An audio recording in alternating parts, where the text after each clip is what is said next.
بسم الله الرحمن الرحيم. السلام عليكم ورحمة الله وبركاته. دعوة برنامج كين نور حلقة waxaan ku faa'iido doonaa shan qodob oo kor u qarashada kor u qaadaya tayeen shan qodob waxaan ugu talagalnay ardayda waxbarata qodobka waxa noqon doona daawade maalintaada ka ilaali inaad ku bilowdo taleefankaaga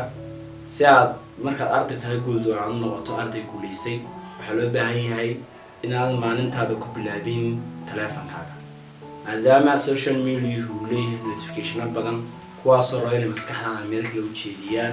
meel walba waxaa soo dhacay notification waxa loo baahan yahay inaad maalintaada aanad ku biloobin taleefankaaga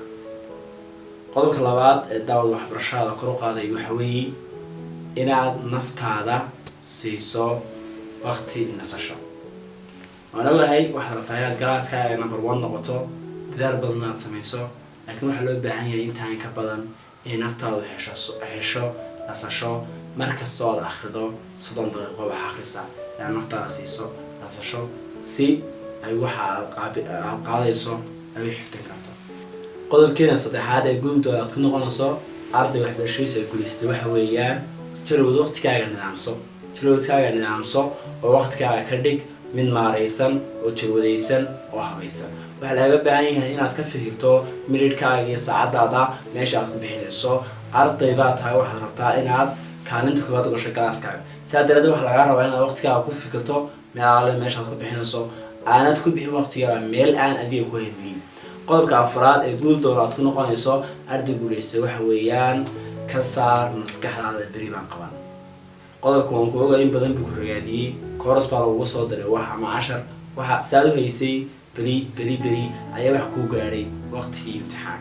saadalaadeed daawada waxaan kaga baahanahay saad u noqoto arday guuleystay inaad qaamuuskaaga iyo maskaxdaada aad ka saarto bari baan qaban oo aad ku bedesho hadda ayaan qabanaya qodobkeena shaqada ugu muhiimsan ugu dambeeya waxa weeyaan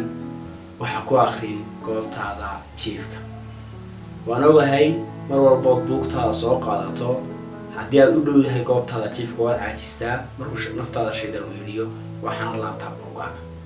sidaa daraadeed ka fogow goobtaada jiifka si aad u akhridid akhris habboon kadibna aad ugu soo nasatid goobtaada jiifka waxaan kugula talinayaa daawada inaad kala duudid oo aad kala fogeysid goobtaada wax akhris iyo goobtaada jiifka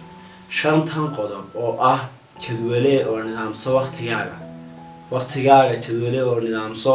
ha ku akhrin goobtaada jiifka wax bari ha u dhigan wax ay imika qabo iyo sidoo kale naftaada nasasho si 30 daqiiqana wax akhri waxa ay ka saacidayaan ardayo inaad guuleysato si aad u noqoto qof guuleystay waxa ka horeysa inaad noqoto arday guuleystay daawade guul baan ku rajeynayaa barnaamijkeena nolol wadaag arday cashay kaalmaha koowaad ka soo galay fasaladooda waad mahadsan tahay nolol hadhiman dhimashada horteed xaquusane qudare nolol